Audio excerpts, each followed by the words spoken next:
My wife happens to be half Swedish, so that is a big reason why we entered into this business. The other being that I was a bartender for 14 years. I've always had a love for aquavit. I tried it in Denmark for the first time 16 years ago. That's Robyn Cleveland from Norden Aquavit, Detroit's newest and only retail aquavit brand. Welcome to Your Daily Detroit, recorded on Thursday, June 27th, 2019.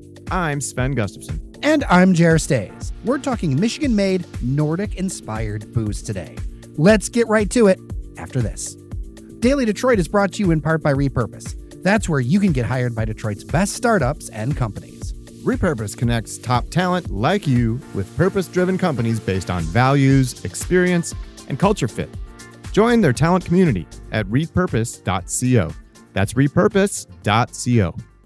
All right, hey, we got the whole Daily Detroit crew down here virtually. Me, your host and spiritual leader, Sven Gustafson, Randy Walker, our food and spirits lover advisor, Jer behind the knobs over there. And joining us in the Detroit Shipping Company studio of Podcast Detroit is Robyn Cleveland. He is the owner and co-founder of Norden Aquavit, along with his wife, Summer Ransom Cleveland. That's correct. Robyn, thanks for coming in. Thanks so much for having me. It's an honor. Yeah, well, we're super excited. Any chance to do some day drinking, we'd love to jump on those opportunities. We're here for you. Yeah. All right, so Norden Aquavit. First of all, what is aquavit? So aquavit is traditionally a Scandinavian spirit. Dates back to Nordic countries well over 500 years, and it is a botanical spirit. We say it's kind of in the gin family. It's made in a similar way. Basically, we're distilling botanicals into a base spirit. And in the case of aquavit, the main botanical has to be caraway seed. That's the tradition. Or dill. It could be one or the other. We actually use both in ours. And then from there, you can use any combination of botanicals, just like a gin maker would have their signature flavors come on from other botanicals outside the juniper. We have 9 other botanicals after the caraway. So it's quite a complex flavor. And do you divulge any of those botanicals that you're using, or is it all proprietary? They're all on our bottle. Caraway being the dominant flavor, and then we have clementine, orange peel, Michigan staghorn sumac. That's a wild Michigan botanical. That's interesting. Orris root, which is the root of an iris plant, clary sage, anise, angelica, juniper, dill, and a little coriander. So lots of citrus elements, which really sets us apart from a traditional aquavit. Interesting. When did you start Norden Aquavit? We started the company about 2 years ago, but we launched July 1st, 2018. So we were just coming up on 1 year. Oh, congratulations. Thank you so much. Why aquavit? This is kind of a niche spirit. Maybe that's putting it too lightly or something here in the U.S. It's definitely niche in the U.S. It's considered the national beverage of most Scandinavian countries, namely Denmark and Sweden and Norway. They have a very celebrated and long aquavit history. My wife happens to be half Swedish, so that is a big reason why we entered into this business. The other being that I was a bartender for 14 years. I've always had a love for aquavit. I tried it in Denmark for the first time 16 years ago. Oh, fantastic. Well, and I'm the resident Swede here, Swede-American on the Daily Detroit podcast. So I have a little, history and experience drinking aquavit. I do enjoy it. We always throw back a shot at Christmas time when we have our traditional Swedish smorgasbord, Yule board dinner, which is a lot of fun. So Norden Aquavit, is there anything behind the name? Yes, the name means northern or of the north. Across many different Scandinavian languages. So it's sort of our homage to the history and the origin of the spirit. We actually follow the European Union guideline for what legally defines aquavit. So there's a lot of regulations, much like bourbon in the U.S. and how it's made. It has to be distilled, has to be of an agricultural base. We use organic corn for ours, a corn-neutral spirit. We're also not allowed to use any essential oils. Everything has to come from distillation of the whole botanical. You are allowed to do fractions and then add it to a base spirit, but we do ours in more of a pot still gin fashion. So everything goes into the still and is then distilled together. Now, using corn for this, that's pretty untraditional, right? Like in Sweden, I know it's usually grain. Yes. So in Sweden, it's typically wheat. In Norway, potatoes. Denmark is usually wheat again. Like it's essentially vodka that they distill the botanicals in. Absolutely, yeah. So, and that's no different for what we're doing. It's just basically a corn vodka. It's a neutral spirit. We take it down to about 47%. So there's water and alcohol together, which extract different flavors and different compounds from the botanicals. And why go corn? Why did you choose corn? Well, corn is widely available in the U.S. True, that's really what it boils down to. And it was one of the few organic spirits that we could get, and we actually knew the producer. We knew exactly where the spirit was coming from. So we're actually getting it from a collective of farmers in Benson, Minnesota. Oh, interesting. So it's certified organic? It is. Our spirit is not labeled organic, but everything we use is organic. Interesting. The facility that we produce in is not certified, so we can't label it as such. Yeah. And I understand you are currently making the product at the Detroit City Distillery, correct? Yes. Over in Eastern Market. Yeah. Awesome guys to work with. We've been there since we started developing the recipe. Started out on their small still. They've got a little 50-gallon still in the back of the tasting room, which was originally their only still. We've moved on to the big boy. That's a 500-gallon Vendome copper pot still in their whiskey factory facility. And it's been a blast. And is that where you learn how to actually, distill aquavit, like make the product? I did the production-sized runs on the small still, and then we just scaled up from there. All right, so enough of this talk. Let's get to the good stuff. You've got 4 little stemmed sipping glasses. Yes, sir. I'll pour everybody a little bit here, pass them around. So the tradition of aquavit is to sip this or shoot it neat. Because my background's bartending, we also advise this as a wonderful cocktail ingredient. It's quite versatile, very balanced. Yeah, absolutely. Robyn, you and I met for the first time last weekend at Frame in Hazel Park it was the midsummer Swedish dinner put on by Jill Vedaa. Is that her name? From Salt in Cleveland? Vedaa. Yeah, I don't know the Swedish pronunciation or she's Norwegian actually, I believe. Norwegian, right? That's right. But yes, we met Jill actually that day, but we had communicated a little bit beforehand. I sent a bottle down to Cleveland to have her try it. She actually cured some of the salmon for that evening with the aquavit, which was amazing. That's char. Right, char. Arctic I keep char. saying salmon because I think it looks like it. I keep thinking gravlax, and in my mind, gravlax is always salmon, but it was char, and it was amazing. So I have a couple of thoughts here as a avid gin drinker. I don't know, anyone else in the room an avid gin drinker? I like gin. Love gin. All right. So I have a few thoughts right off the bat. It's got like a floral, it's kind of got that sniff that makes me think of a good gin. So if you're familiar with gin, this is something that, like, smell-wise, I feel like you'd be very comfortable over here.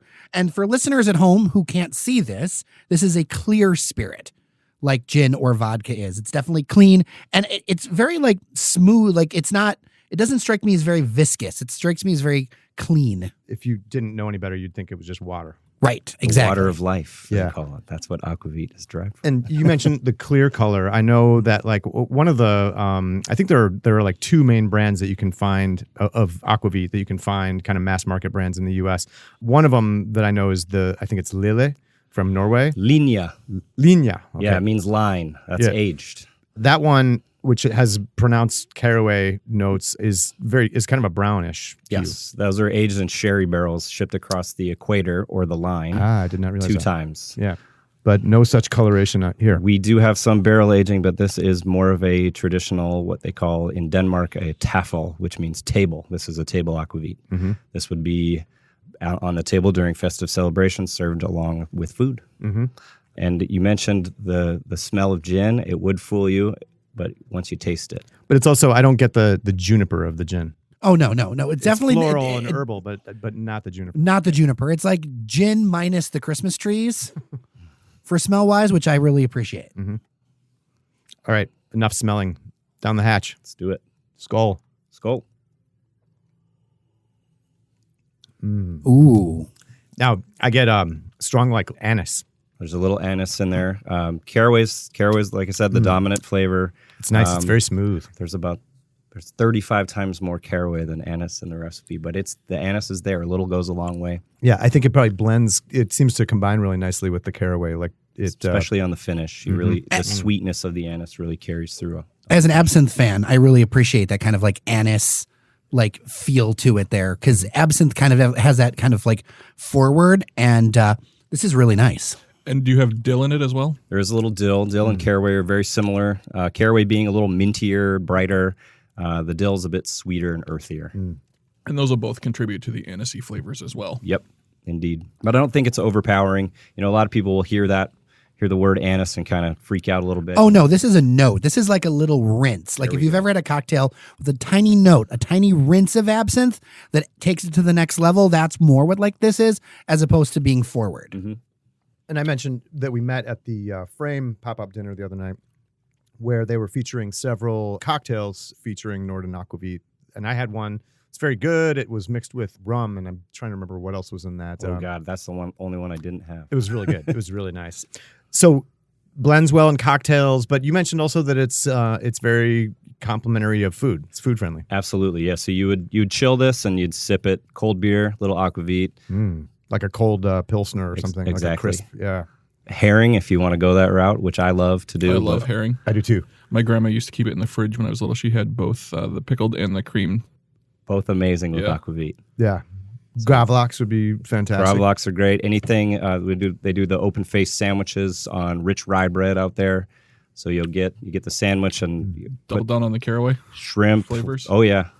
So they don't put the seeds in the bread there. It's more of a whole grain, rich, almost unleavened rye bread. Mm-hmm. Really, really awesome stuff. This paired really well too with the lingonberry tart at the solstice event. It was a nice compliment. It toned down the tartness and amplified some of the other flavors of the tart. Good observation. That lingonberry tart with the black pepper pastry cream was indeed fantastic. But so Norden Aquavit, you're working over there at Detroit City Distillery. Like, how many employees do you have nowadays? Is it just you and your wife? It's mostly just me. In all honesty, really, your wife, yeah. I think you were telling me, is more on the marketing and. She started out doing some of the operation stuff. She's since taken another job, so I'm doing a little bit of everything. And I do distilling. We get some help from the guys at DCD, but for the most part, I'm there doing the distilling, helping out with bottling. I'm on the road doing sampling. We just opened up into a few new markets, so we're in Chicago this month. I'll be in New York next month, Pennsylvania. So you've expanded beyond Michigan already. Yep. How, give us a sense of your reach and still very small. Yeah. But so July 1st we'll be in New York, New Jersey, Pennsylvania, and Connecticut. And currently we're in. Those are good markets, I hear. They're great. We're very, very fortunate to be on with an awesome independent distributor called Skurnik Wine and Spirits. Mm-hmm. Anybody is in those areas listening, check out their portfolio. It's awesome. Nice. And how about locally? Like, how widely distributed are you? I mean, can people go to the store and find you pretty easily, or is it? Great question. So technically we're available in the entire state of Michigan.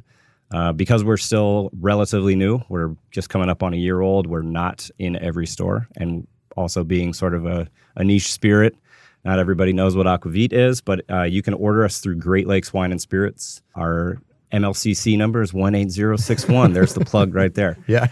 But if you don't see it on the shelf, you can ask. It's typically can be delivered within a day or two. What's the plan for the company? I mean, do you eventually foresee a time when you outgrow the single still over there at DCD and need your own distilling headquarters? Yeah. So the plan originally was to have our own facility complete with tasting room and everything. We started out wanting to actually open a Scandinavian themed bar. Found that there were not enough aquavits available in Michigan at the time to support that, so that's how we sort of endeavored to make our own. I know, we'll make our own. Yeah, that was fully my wife's idea. She had the faith that I could come up with a great recipe. But yeah, so eventually we still would like to have our own facility. For the time being, we're just going to continue to go with what works, and we're just producing at Detroit City until we can find something better. Where would you ideally like to open that facility? Would it be here in Detroit? Because I know you live, as you were saying, way out. Yeah, I live about an hour west of Detroit, in the hinterlands, closer to the Ann Arbor area. So I would say somewhere between Ann Arbor and Detroit, if not Detroit proper. I love being down here. We've had great support from the bartending community, especially. So bartending community, name some of the bars that your product is in around town. Who's doing good drinks with Norden Aquavit? So many people are doing amazing things, and I'm going to get killed if I forget some of them. But to name a few, we got Kiesling. I think they're doing something at Fort Street. The Galley. Randy would probably know more than I do. I've definitely had it at Craftwork. Yes. As I'm sipping this, it's really smooth and subtle. I mean, it's, I'm aware that I'm drinking, neat liquor, but it's smooth. It's much more, the linea is, I don't know what I want. It's not quite sweet, but it's a little bit more caramelly and syrupy, a little bit bigger profile. This is nice and it's very smooth and yeah. And I would say that it's not overpowering. Lends itself to cocktails as well. Oh, yeah. It will blend instead of taking over the cocktail. Yes. I'd be curious to try this. My favorite way to drink gin is in a nice cold martini with plenty of vermouth. I'm not one of these people who are like, don't put any vermouth in it. I love a good, healthy splash of vermouth. It definitely works with a have you little ever tried lemon that? twist. Oh, yeah. It's good? Yeah, either with a dry vermouth or something like a Cochi Americano, like an aromatized, a little bit sweeter wine. Yeah.